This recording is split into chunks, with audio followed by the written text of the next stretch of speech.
My name is Amish Tripathi, and I'm the director of the Nehru Centre. This is our first online event in this new year of 2022, and we are delighted that we are hosting an event celebrating uh, one of the greatest Indians of the previous century, indeed, one of the greatest human beings of the previous century, Swami Vivekananda ji. Who is considered by most to also be one of the makers of modern India. We will be discussing Swamiji's legacy, what modern India and the world can learn from him, and we couldn't have put together a better panel than the one that is coming up in front of you shortly. Dr. Hindol Sen and Swami Sarvasthananda. If I may just introduce the two of them briefly, and then I will leave the proceedings over to them. So, first, Dr. Hindol Sengupta. Dr. Hindol Sengupta is the author of 9 books, including a best selling biography of Swami Vivekananda called The Modern Monk. He's the only Indian to win the Wilbur Award given by the Religion Communicators Council of America for his best selling book, Being Hindu. He's also the only Indian to be shortlisted for the Hayek Prize given by the Manhattan Institute in memory of the Nobel laureate, economist F.A. Hayek.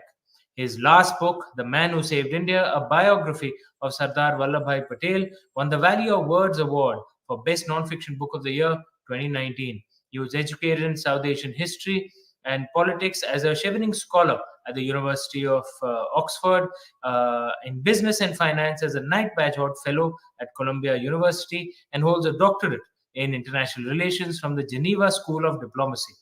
He's a World Economic Forum Young Global Leader and Vice President and Head of Research at Investment India, the National Investment Promotion Agency of the Government of India.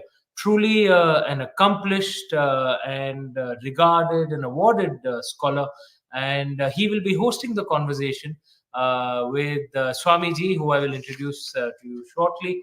Swami Sarvasthananda is the minister in charge of Ramakrishna Vedanta Centre, born in Buckinghamshire in the UK, right here near London, and the only branch of the well-known international organization Ramakrishna Mutt and Mission in the UK.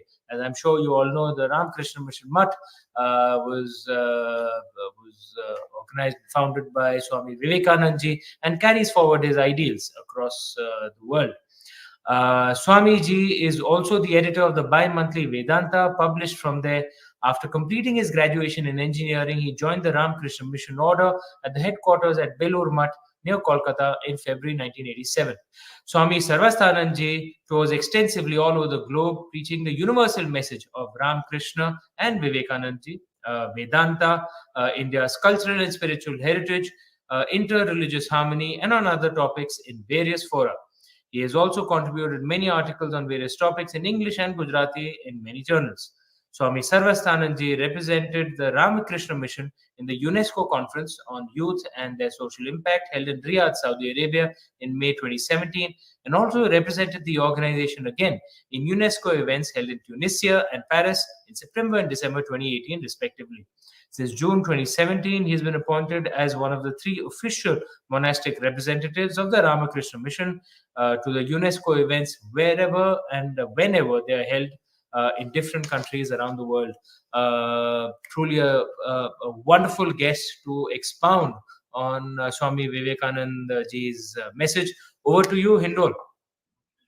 Namaste and a very warm welcome. It is such an auspicious day to be joining one of my favorite centers around the world, the wonderful Nehru Centre, led by my dear friend Amish Tripathi at the moment. The Nehru Centre in London, of course, for years has been such a wonderful host to so many cultural activities all around the theme of India. Today, on Swami Vivekananda's birthday, which is celebrated in India as National Youth Day, I am absolutely thrilled as the biographer of Swami Vivekananda. My book on him is called The Modern Monk, to join one of the most learned voices explaining the belief system, the spirituality, the great devotional processes, and most importantly, the wonderful, enthusiastic, motivational ideas of Swami Vivekananda, not just for the young in India, but for around the world. Swami Sarvasthananda, he, of course, is the head of the Ramakrishna Mission Center, the Vedanta Center in London, in the UK, should I say, because the center is actually slightly away from London, in Bourne End. And I'm absolutely delighted. During my time at Oxford, of course, I had the great privilege of interacting with Swamiji, Swami Sarvasthananda, and actually visiting this wonderful center and talking about all the wonderful things that Swami Vivekananda did in the West. I'm joined by Swami Sarvasthananda to talk about Swami Vivekananda's motivational idea. And at the moment, I would like to bring Swami Sarvasthananda onto our screen, and he's just joined us. Thank you, Swamiji, for joining us. Nice to meet you. Swamiji, I wondered if you want to begin a little bit talking about really Swami Vivekananda's idea of bringing nations and cultures together, bringing diverse elements from around the world, great disparities together in a common pool of harmony. At a time when the world is particularly divided, not least by the by the COVID virus and its vaccination processes, many people are being left behind in this entire process. Swami Vivekananda seemed to have a unique message of really equality, equanimity, and togetherness. I'm wondering if you would like to begin a little as we begin this conversation on that theme. Yes. So, first of all, I'm very happy to see you after a long time. Uh, and this particular idea, which you mentioned, was very dear to him. And he believed London was the place, at least when he came here, he believed that London was the place where these universal ideas will take shape because English was the language where his universal Vedantic ideas, as interpreted and lived by his own master, would find a wonderful uh, play. I mean, it would germinate here much better than any other place in the world. So I'm very happy that this particular concept of unity in diversity, at not at the gross level, but you go to the root level, at the level of the spirit. So he believed that that would be the solution, a panacea for all the evils that we are facing. Right through history, we have been encountering a lot of problems. We have faced a lot of problems, pandemics included. But, and he puts it so nicely in a very small paragraph, which I'll quote. He says uh, so beautifully that the basis of all systems, social or political, rests upon the goodness of men. No nation is great or good because parliament enacts this or that, but because its men are great and good. Religion or spirituality goes to the root of the matter. If that is right, everything else is right. Then he says, especially this message will be very useful and relevant to the youth, not only in India but all over the world. He says, I direct my attention to the individual, to make him strong, to teach him that he is divine, and I call upon men to make themselves conscious of this divinity within. That is the really the ideal, conscious or unconscious of every religion. And specifically for the youth, he believed that a man making religion is what we want to explore the human possibilities. What do you mean by expressing divinity within? It simply means that there are wonderful human possibilities, most of which we have not even explored. We have at the physical level, youths aspire to develop a strong physical body. We go a little higher, they want to develop academically, they want to develop intellectually. But when Swamiji says man making religion, he says there are other possibilities as well. And that man making is what he spoke of, especially to the youth. And it's a universal idea. Diverse cultures, diverse religions, irrespective of caste, creed, even gender. This is a big issue now. Diversity uh, in all over the world leads to conflict, leads to problems, leads to all sorts of troubles.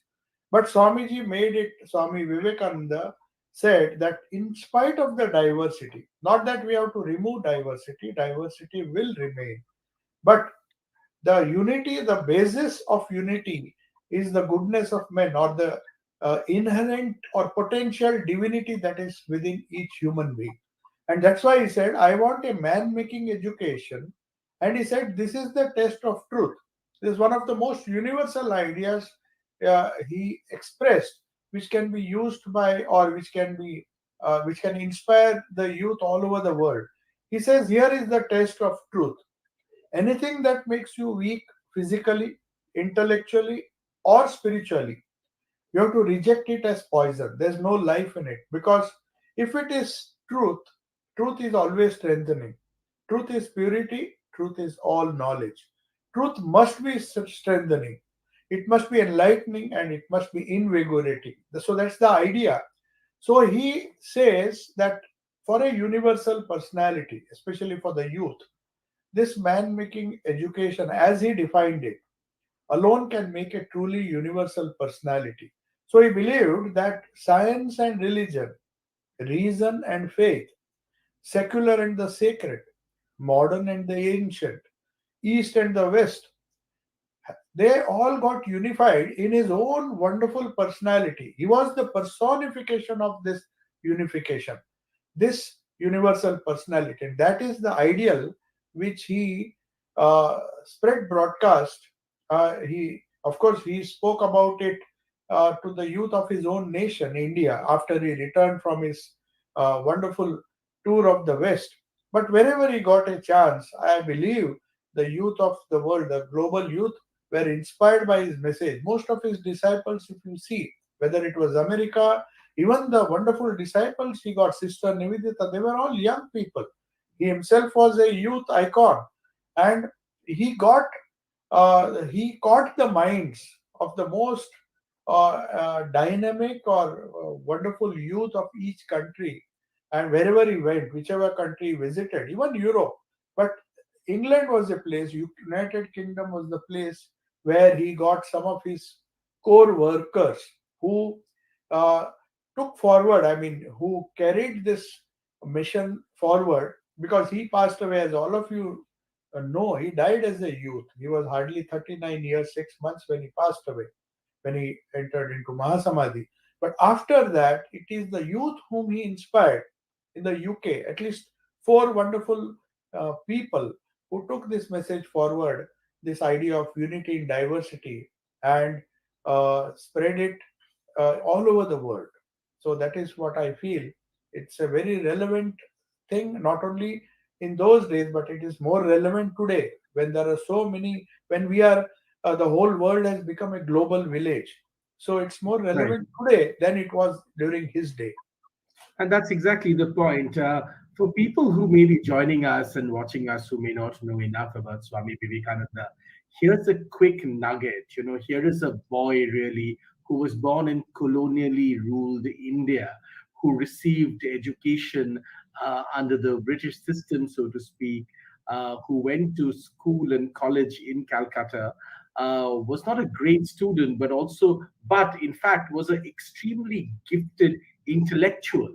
So his mind always moved almost beyond the limitations of his books into truly trying to understand the world, and much more importantly the deeper sense of self within him.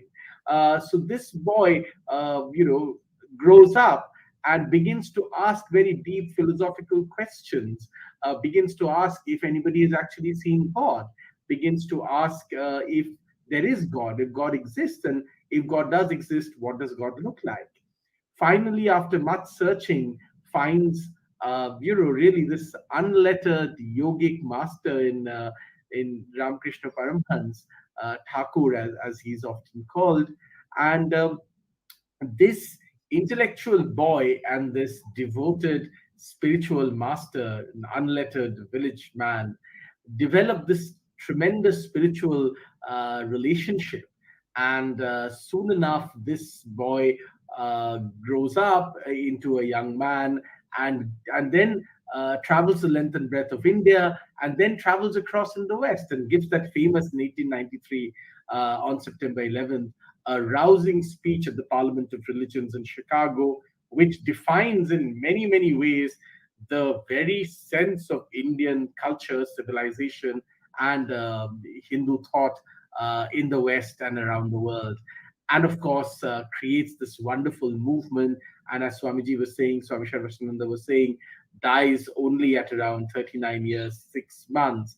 During this time, of course, Swami Vivekananda revolutionizes the way the world looks at India and the way India has looked at herself in the modern times. Swamiji, one of the things that really impressed me, and we have been lifelong sort of followers of Swami Vivekananda, is his inherent modernity. He seemed to, and you mentioned a little bit about him mixing the East and the West within Yes, his self, right? Swami Vivekananda is a quintessential modern character and at a very basic level also, right? He's an English speaking monk. He is well versed not only in the ancient scriptures of India but English literature. He's deeply interested in food. He reads voraciously French and English cookbooks in America, in England, in France, in Germany. He's keenly interested in history, in science and technology. So he in many ways is a Renaissance man, right? yeah, And yet, of course, he's deeply connected to Indian spirituality. Part of the charm of him today must truly be this, right? I mean, he's a Renaissance, almost a Renaissance man-like character for us. exactly. So he was the personification of his own message. He had some wonderful generalizations to make about how the world has progressed, and especially he believed that each nation has a particular life mission. It cannot be the same for all nations. Every nation has its own peculiarity. But he generalized this to three basic thought trends, if you may call it as thought trends, or civilizations which have impacted humankind throughout history. So he was a wonderful generalizer. He didn't speak about particular nations and particular ethnicities and the contribution of different people all over the world, but he generalized the whole human history. He was a wonderful student of history as well as you said, and no doubt he was a student of literature as well. But he was a keen student of history, and he traveled widely. He was famously known as a monk on the move. The latter part of his life, especially the last 10 years of his life, I don't think he stayed in one place. He was constantly moving. He passed through the entire Europe. And if you see his wonderful travelogues, The East and the West, which he has written, it's a book everybody should read. 3 days in a country, he could judge the uh, essence or the core of that culture. Like Germany, he made so many wonderful predictions that what is going to happen in the future. Even predicted the World War One, which was nobody thought, and even the rise of communism in countries which people never thought the communism would take its roots, Russia and China, much before they became communists. He said these ideas will impact humankind. So he generalizes the whole thing, his ideas, and he says civilization have been of three types. The first is the Roman, who have left a wonderful impact on the entire world. The second is the Greek, and the third is the Hindu or the Oriental. So he says, with this wonderful insight, he says the Roman type, which has left its impact on every country of the world, is the type of organization, conquest, political and administrative skills, steadiness, but they lack certain things. That is the emotional nature, appreciation of beauty and higher emotions. So they were not developed so much in the Roman culture. That's why he says its defect is cruelty. Then he says the Greek is essentially enthusiastic for the beautiful. The Greeks gave us all the sciences and arts.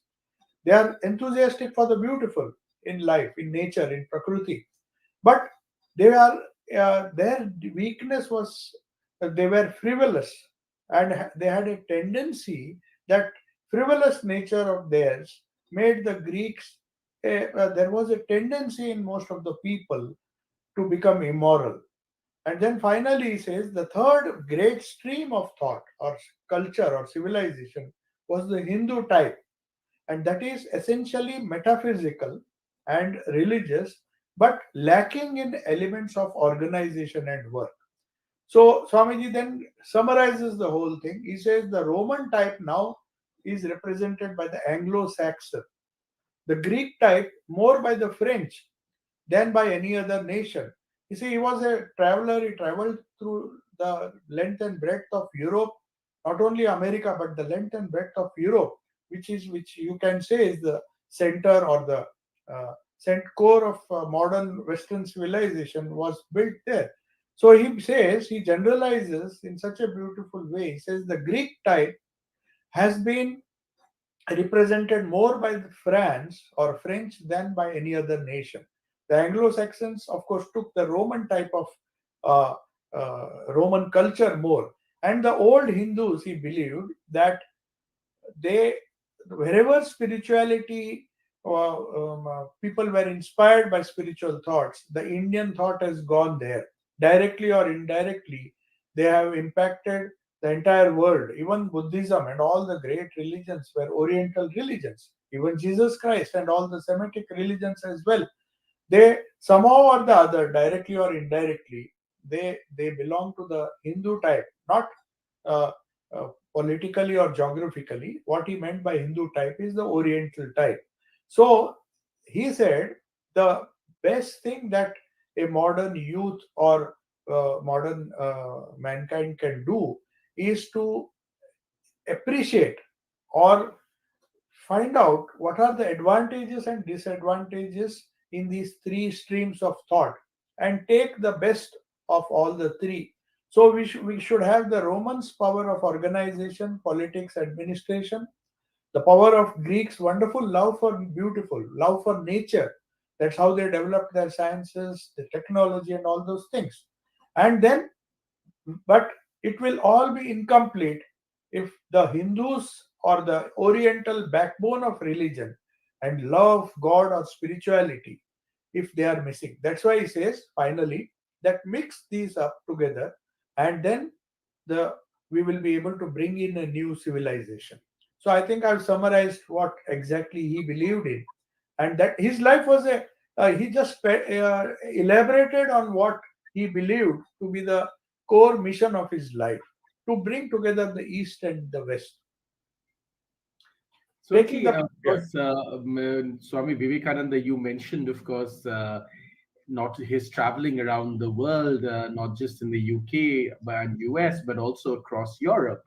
And in that sense, Swami Vivekananda was truly one of the first global travelers from India, exactly. writing detailed travel journals of his own. Had he not been a monk, he could have well been a great traveler, Yes, making very detailed observations on culture, as you said, on society, on food, on dress, and so on and so forth. Always consistently curious. That's one of the things that I've always loved about him. His innate curiosity, coming as he did, and we have to keep reminding ourselves that he really came from a colonized country, right? And exactly. yet his mind was, almost uniquely open for the time that he belonged to. Constantly confident. He did not show any shyness or any reticence of the colonized, right?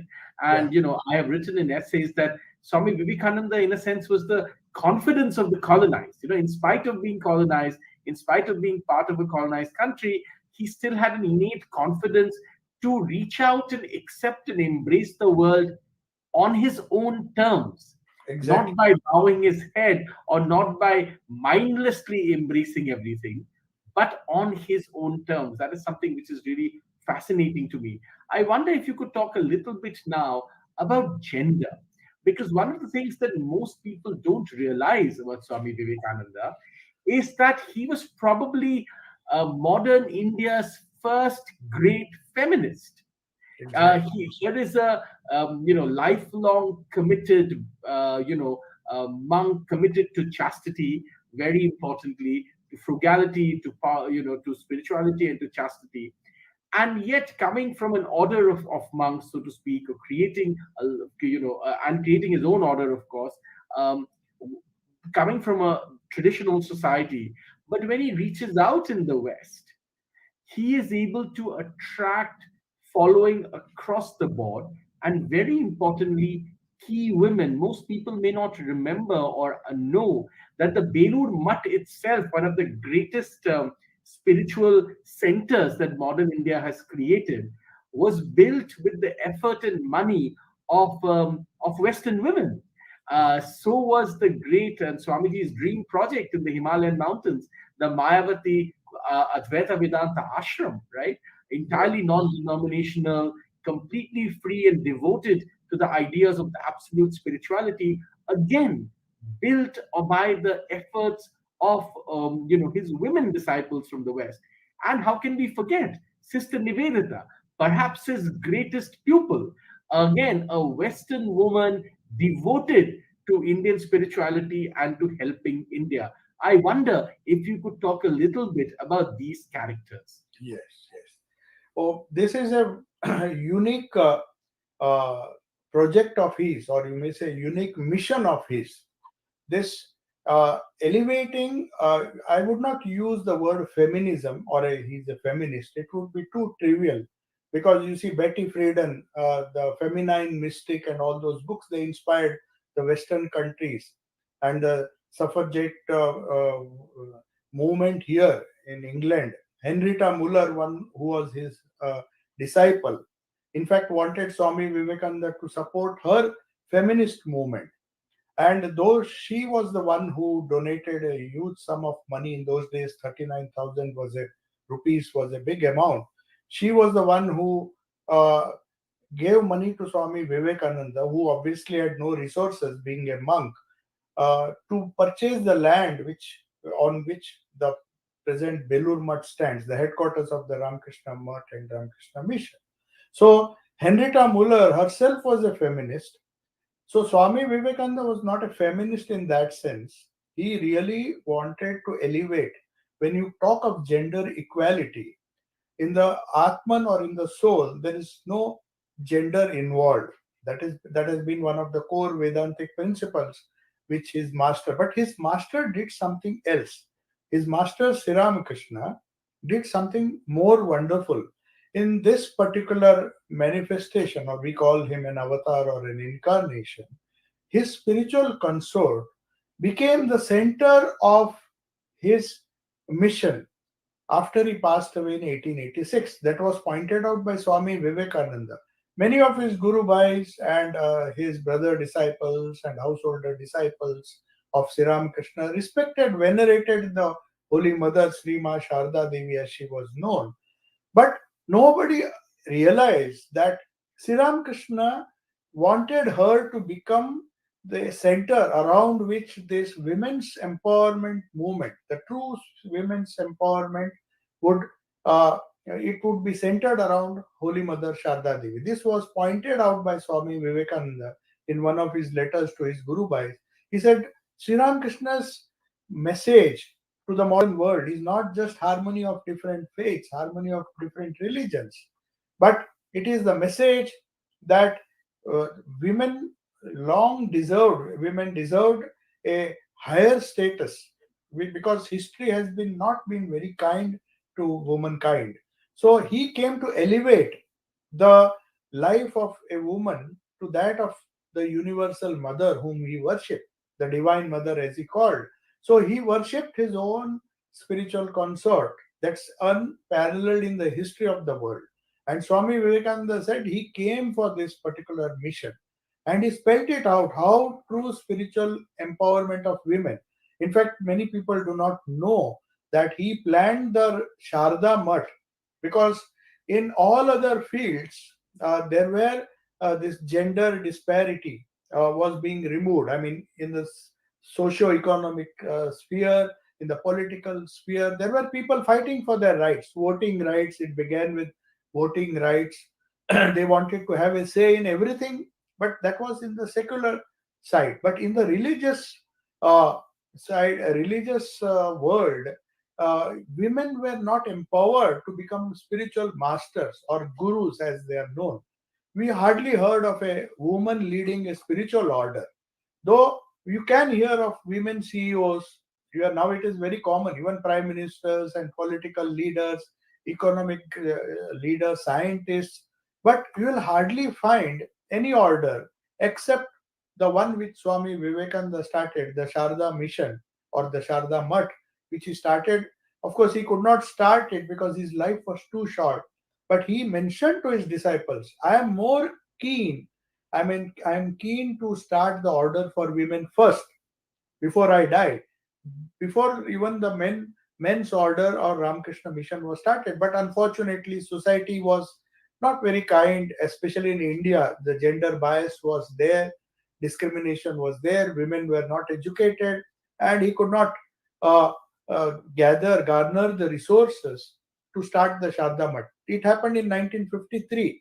But Sri Ma Sharda Devi silently, she was the inspiration not only for Vivekananda but all his women disciples whom you spoke of. Just now you mentioned a few names: Sister Nivedita, Josephine McLeod, and then there's this Mayavati, the founder, the main inspiration behind Mayavati was Mrs. Charlotte Xavier. She and Captain Xavier left their country, sold their property in England in Finchley Road. They used to have a big mansion.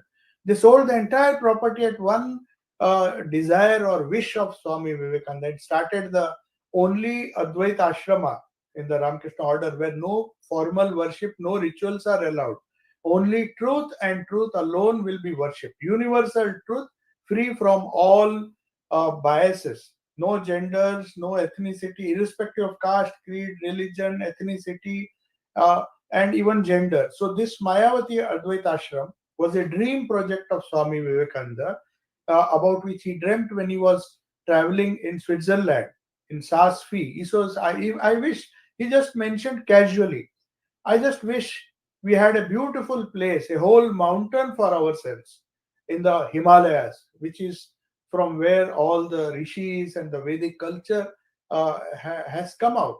So he said, he just expressed this wish, this Captain and Mrs. Xavier, especially Mother Xavier as she is known. She decided to immediately act upon Swamiji's small desire, and she sold, both of them sold their property, went and established the Mayavati Advaita Ashrama. Henrietta Muller, on the other hand, she was also a great, though she was a feminist, she became a theosophist, and she in fact attended the Parliament of Religions, and she was inspired by Swamiji's universal message. She left theosophy and then uh, tried to help Swami Vivekananda by donating a huge amount. She was a very highly educated English lady, one of the first graduates of Cambridge University, Henrietta Miller, and she was a heiress to a vast estate left, and she owned several houses. Many of these houses are still there, and Swami Vivekananda lived in them. And when he came to London, he spent about 300 days. He spent a lot of time. She was his host along with Edward Sturdy, and that is how they laid the foundation of the movement in England. So Henrietta Muller, she was wealthy, and but she was, and she not only that, she because she was single, she was a spinster, she decided to adopt a child who was a disciple of Swami Vivekananda. People don't know this. Akshay Kumar Ghosh. She wanted to pay for for his education. She brought him to England and then educated him. And it was because of Akshay Kumar Ghosh that she came in touch with Swami Vivekananda, because Akshay Kumar Ghosh was a disciple of Swamiji. So she invited Swamiji because Akshay said, "My guru is a wonderful spiritual teacher." Of course, she has later on she heard him at the Parliament of Religions as well. So he came, and that was Henrietta Muller's contribution. Then there is, of course, Sister Nivedita. We all know how she contributed. In fact, she dedicated, the name Nivedita means the dedicated one. So she dedicated everything she had for Swami Vivekananda's mission, Vedanta mission, and also particularly his ideas to revive the Indian nation. and she inspired a host of people in India. We see her influence on Rabindranath Tagore, Avanindranath Tagore, one of the foremost painters of India, historians, Jadunath Sarkar, one of the famous historians. She inspired them to bring back that nationalistic culture and inspire these people. Aurobindo, of all, among other leaders, she was the one who protected him, guided him, and the great leader Arvindo. And then there was Subramanya Bharati in the south, who became a great freedom fighter. And there were innumerable people who fought for our freedom and contributed in many ways towards the, you may say, the rejuvenation of art, culture, sciences. Jagdish Chandra Bose. She was so close to Jagdish Chandra Bose that she even helped him to write papers when he came to Trinity College in Dublin. She arranged for his accommodation, helped him to, she practically helped him to present his papers. And she contributed because, and then there were other people also, the great biologist uh, uh, in who established an uh, institute in Almora. So, so many people, historians, scientists, even Jamshedji Tata, one who was inspired by Swamiji during their voyage. It was Jamshedji Tata who got inspiration from Sister Nivedita to uh, continue with this pet project of Indian Institute of Science. This Indian Institute of Science was actually a combined result of Jamshedji's desire and Nivedita's uh, inspiration. She inspired a lot of people to see that this project does not die, because that was Swamiji's dream. And she lived for 10 years after Swamiji passed away, almost 8 years. And she saw to it that all the incomplete projects of Swami Vivekananda, uh, they were fulfilled. And of course, she wrote some beautiful books. So these are the three women whom you can say they were empowered in the true sense. And ultimately, Swami Vivekananda believed that feminism is fine, gender equality is fine, but true empowerment is incomplete without the spiritual empowerment of women. They need economic empowerment, they need political empowerment, social political empowerment, but first and foremost, we have to work for the spiritual empowerment of women. So that is his contribution, and these are the few wonderful women who came and helped his mission and not only empowered themselves, but they are. And one more wonderful person I would like to mention. Nobody knows about. She is the aunt of Vikram Sarabhai. You might people might not have heard her name. Her name is Ansuya Ben Sarabhai. She was born in 1885, the 1 year before Sri Ramakrishna attained Mahasamadhi. But she, as a small girl, was inspired by the Jnana Yoga and the song of the Sannyasin. Something unimaginable. A seventh class girl who was married off early at the age of 13. She broke her marriage. She said, I want to be independent. She was so inspired by the song of the Sannyasin. A woman inspired, she practically lived a monastic life, though she lived in the world, because in those days there was no order for women. Sharda Mat was not yet formed. She went to Mayavati and corresponded with Mayavati. She said, can I stay here as a nun? But they said, we don't have a nunnery right now. But she wanted to renounce the world. But then she dedicated her entire life. She inspired Ila Bhatt to start the first. In fact, she was the first woman to lead a trade union. It's very rare in India in those days. And not only that, she created one of the world's most powerful organization for women. It is known as SEWA, Self-Employed Women's Association. It has more than 1 million members, not only in India, but in Africa and wherever there are women who have suffered this gender inequality. She has this movement, this Seva organization, which was inspired. She mentored Ila Bhatt, who ultimately started this organization. So Ansuya Ben Sarabhai also was a woman who had taken this inspiration for and from Swami Vivekananda, his works, and empowered herself, not only to start this organization, but she was a highly spiritually developed. She, in fact, till the last day of her life, she used to read the Song of Sannyasin, a book which is meant to be read by monks. She used to read that every day, and she says that was my inspiration, the Jnana Yoga, which even monks find difficult to read. This woman was empowered politically, and she studied in the. She was sent by her brother to the London School of Economics. She studied. She graduated from here, but went back to India and dedicated her whole life. So there are innumerable women.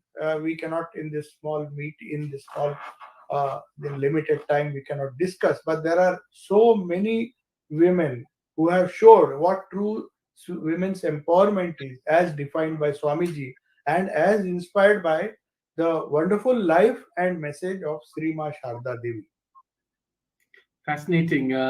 Indeed, as you say, even the word feminist is a sort of, or feminism is too small a word, perhaps, to encompass what Swami Vivekananda's vision for gender equality and gender empowerment and gender upliftment through Exactly. spiritual means really was. And in a sense, Swami Vivekananda's ideas of gender upliftment through spiritual means pre-existed or predated even the modern notion of feminism, which is a wonderful idea and a wonderful thought. I want to segue at the moment, Swamiji, into something else that you spoke about when you were talking about this aspect of Swami Vivekananda, into the Mayavati ashram. Exactly. Now, the Mayavati ashram, as many of us know, is nestled in the heart of the Himalayas, in the high Himalayas. Swami Vivekananda seems to have spent not only time in the Indian Himalayas in Kashmir, but also in what we today call Uttarakhand, right? Yeah. And he chose the high Himalayas to build this dream ashram of his, a refuge for all seekers of truth beyond any denominational strain, so to speak, completely devoted to truth, including many people don't know that this ashram, this wonderful ashram, is devoted to the idea of truth, including removing the or it does not even have insignia of his own monastic order or of his Exactly. own spiritual guru, right? Yes. Yes. It is so, in a sense, completely and holistically devoted to the idea of truth. I want you to talk a little bit, because it seems to me that this is almost what Swami Vivekananda built is what we need more of. Safe spaces. The word safe space is very in vogue at the moment, Swamiji. It seems to me that that is an ultimate safe space for people to come and contemplate their true reality beyond all signs, beyond all markers, beyond all insignia, all orders, all narrow paths, so to speak, right? I wondered if you want to talk a little bit about that, and also about Swami Vivekananda's love for the high Himalayas and nature. Environment. Yeah. So this was a pet project of his. As I said, it was the Captain Savior who died after he reached Mayavati. He lived for about 2 years. But before they came to Mayavati, they were in Almora for 2 years. They were searching for a nice, because Swami Vivekananda had told him, I want an entire hill for myself. I mean, so that we can build a monastery where truth will be preached and people from all countries, different religious faiths, irrespective of caste, creed, religion, gender, ethnicities, they can come if if they are in search of truth, pure truth, unalloyed truth, not mixed with any rituals or any insignia, as you said. So he did not even allow the picture of his own master was the inspiration behind the Ramakrishna mission. So that center is known as Advaita Ashram. Advaita means non-dual. That is the highest truth our sages discovered in the wonderful Himalayas. That is the place where these truths were discovered. So if you go there now, the pristine purity of the forest, all the other forests nearby, the Kumaon area, if you feel so sad that you don't have that pristine forest there. But if you see this 200 acres of land which constitute the Mayavati Advaita Ashrama, you see so much of diversity, so much of greenery. And he believed in unless you respect Prakriti, that was one of his ideas, as you said, environmental issues, especially. There are many issues now. People want to uh, prevent indiscriminate exploitation of uh, Mother Earth by people. This idea was there long ago when nature or Prakriti was equated with the Divine Mother. That's another aspect of this worship of God as the Mother, the Divine Mother, or Shakti. It is popularly this idea was developed. And according to Vedanta or in Indian philosophy, you will find that nature is always feminine. The Purusha, the ultimate consciousness, which illumines the entire nature, the soul or the truth which we are searching, has to be acquired by collaborating with nature. You can't fight with nature, fight with the environment, or exploit nature and expect nature to help you. So Swamiji believed that we go on exploiting nature with rapid strides, human being in the name of progress. They have effected changes continuously transported fauna and flora from one country to another. That's fine, artificially. Nature has its own way to propagate uh, natural things, animals and other things, trees, plants, and other animals in degrees, in slow degrees. But wanton destruction, which humankind, because of man's greed, man's uh, the exploitation of nature, which has resulted in environmental disaster and which may wipe off the human beings from the face of the earth. It is so dangerous, climate change and other things. So, this was also one of the major issues. Though Advaita Ashrama, Swami Vivekananda believed that we cannot handle these issues at the superficial level. It would be just patchwork.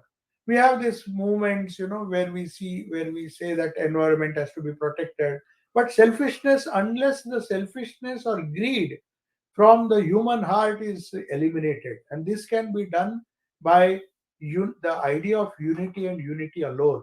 Not only unity between different human beings, different races, different cultures, but unity between animal kingdom, the plant kingdom, and also human beings. We are all part of one unified creation. The diversity may be there. We may believe in Darwin's theory of survival of the fittest, but competition, according to Swamiji, when a man evolves, this Darwin's theory does not hold true for superior human beings, for spiritual human beings. Their competition is not the rule. You don't just live in this world to survive. Otherwise, what's the difference between animals, plants, and human beings? Human being has evolved so that he can transcend this prakriti and become one with the purusha, the truth. That is what Advaita says, the one existence. Universality can be established only if one can realize the inherent universality or the inherent unity behind all the diversity. So prakriti always shows us diversity. If you respect Prakriti, if you respect Mother Nature, if you respect the Divine Mother, then she will be a positive force in your life to reach the culmination of your life, that is, to reach the supreme consciousness where there is no duality. That is the truth of this Advaita Ashrama. And Swamiji believed that people will come from all parts of the world, in no matter uh, uh, I mean, irrespective of whether they belong to a ritualistic sect or a sect which worships, they can come, all can come. But when they come here, when they come to Mayavati, it will be the worship of truth and truth alone, the universal principle. That is why he said to his disciples who felt that he is not preaching Sri Krishna enough. They thought, he says, what will I gain by preaching another personality? It is his principles, Sri Krishna's principles, my master's principles, which were as broad as the sky and as deep as the ocean. He says, when ideas are deep as the ocean, people tend to become fanatic. They are very fanatic about what they believe in, and that results in conflict. But if you are as broad as the sky, then that all inclusiveness sometimes reduces the impact of your message. That fanaticism goes, and people believe that if you are not fanatical, you can't propagate. But Sri Ramakrishna showed that while respecting diversity, you can also focus on the unity that is truth. That is what Advaita Ashrama stands for. It does not uh, want to destroy diversity. It does not say these things are wrong. You travel from lower truth to higher truth. The highest truth is Advaita, but all other steps are uh, not only should be tolerated, but they should be accepted as true, because mankind never travels from error to truth, but it travels from lower truth to higher truth. So everybody was welcome, or even is welcome there, irrespective of his religious affiliation, the faith, and the beliefs that he has. He can come, but the only condition is here he should be a votary or a follower of truth, and truth, the pure truth alone, which does not make for any distinction. The supreme Brahman, as it is known as the Vedanta, which is the goal of every individual, which should be the goal of every individual. So he says, he told his disciples, I can sacrifice everything, even all the great movements that he started, all the wonderful work he started. He said, I can sacrifice everything for this sentiment of universality. So he was a universal person. His love was universal, his personality was universal, his ideas were universal, his impact was universal. He did not come. He says, I don't belong to India or any particular country. He was a universal man in the true sense of the term.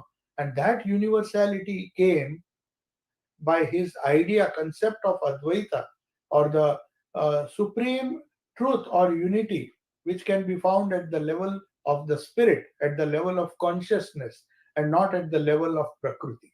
So, with that attitude, if we worship or try to understand this environmental change and all those issues which we are facing, we can't solve them by making some agreements and some kind of things. They are going to collapse unless you understand the underlying spiritual unity. Then the reverence for nature will increase, the reverence for prakriti will increase, and that is how you can bring about a marked change in the attitude, in the way we destroy the environment, and we are so wanton in our attitude that we just don't bother about uh, environment and other issues, but they can be solved at a deeper level alone. That is what Swami Vivekananda believed. And Mayavati was the center where he believed these ideas will flourish. Flourish. In fact, he started this Prabuddha Bharata, which Mrs. Xavier in the beginning supported financially also. And then there's one more lady I forgot to mention, who was known as Sister Bhakti. That was the name given by later on by her guru Swami Akilananda in Boston. But she donated the entire money to build Belur temple. It was very difficult to get money. So she was the one who was responsible for the wonderful universal temple, the first universal temple incorporating all the architecture of the mosque, the church, and the Hindu temples and the Buddhist pagodas, everything fused together by one of Swami Vivekananda's brother disciples who was an engineer, Swami Vivekananda. Swamiji spelled out the plan to him, and the project was such a big project, they were not able to collect money for that. And Helen Rubel, who was a Swiss lady but settled in America, she donated a huge amount, and she was one of the empowered women who helped propagate the mission and the universal ideas of Swamiji. They were all attracted by these universal ideas. Wonderful. This is just the right note in which to end our wonderful conversation, Swamiji.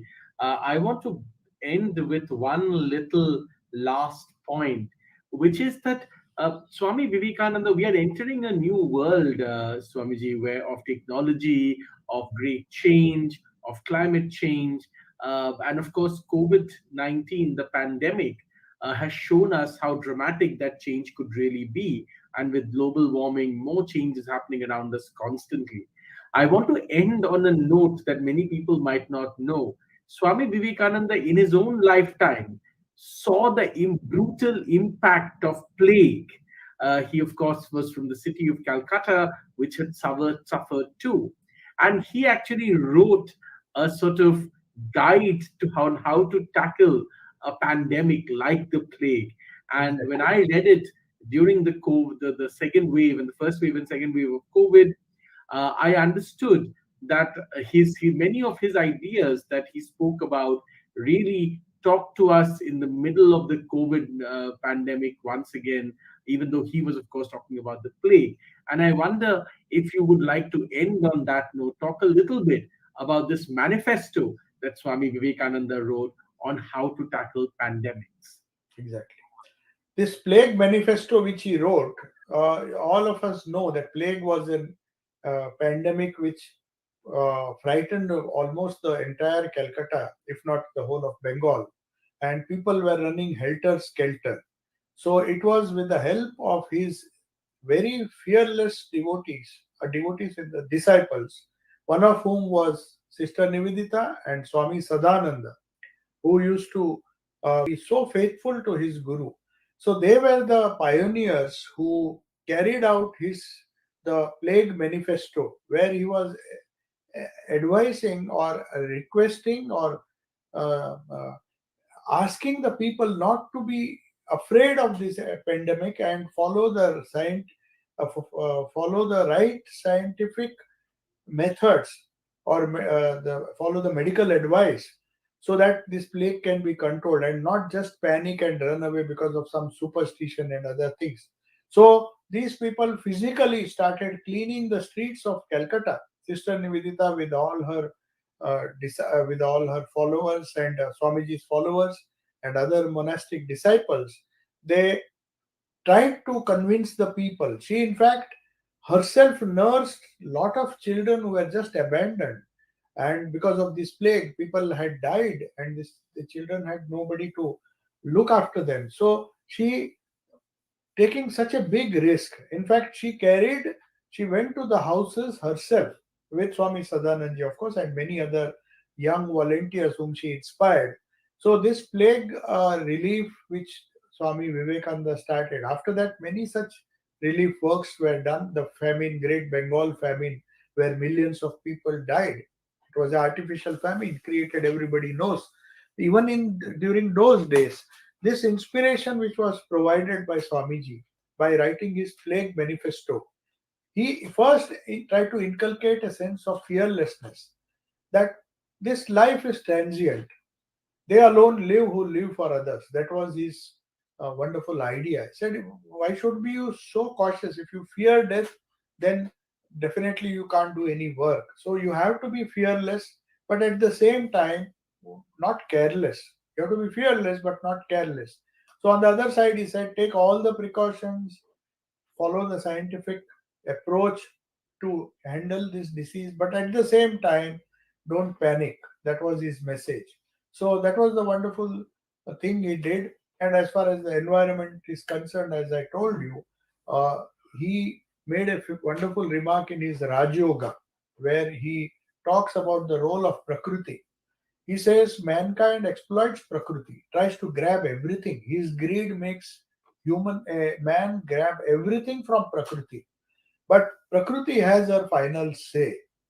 She says you have grabbed so many things which you cannot, you with closed fists, you grab everything and try to keep it with yourself. And uh, he says that nature or Prakriti will grab that person by the neck and make him open his hands and give out whatever he has grabbed unlawfully from nature. So that is a great lesson. And he says you have to cooperate with Prakriti. And as I told you before, his concept of Shakti Puja or Shakti worship, to revere nature as a manifestation of the divine Prakriti. And if you serve Prakriti, then Prakriti serves you to reach the goal of life. So that is a general message he gave.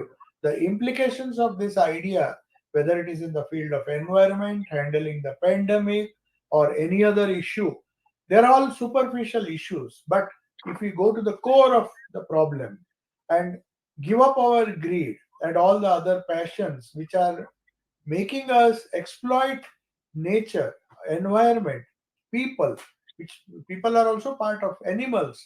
We are all part of nature. It's one prakriti, one continuous connection is there. That is the prakriti which we are exploiting for our selfish purposes. Unless that goes, if unless people are educated or inspired by spiritual values, not to exploit prakriti, this problem can be solved with a piecemeal approach, but the grassroots transformation can be done only by going back to the spiritual values, where in the past in India, Shakti was worshipped with so much of reverence. Let us bring back the wonderful respect people had for nature, to live in harmony with nature, respect prakriti, respect Shakti, and then find our way out, and we reach the goal of life, which is true freedom. Not only physical freedom, mental freedom, but spiritual freedom, which is the goal of every human being.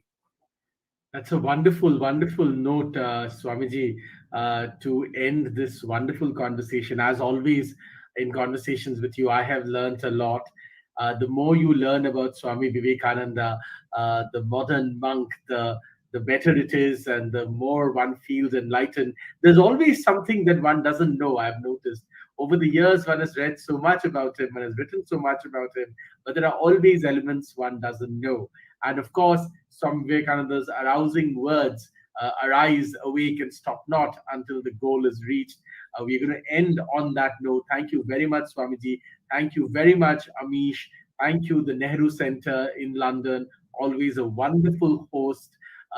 Delighted to join the Nehru Centre in this program once again to celebrate in India National Youth Day and, of course, around the world, Swami Vivekananda's birthday. Thank you very much. Namaskar. It was wonderful meeting all of you. Let us hope that Swamiji gives us the inspiration to not only propagate or preach his message, but follow it ourselves, so that we can be better individuals, useful to the world. Thank you.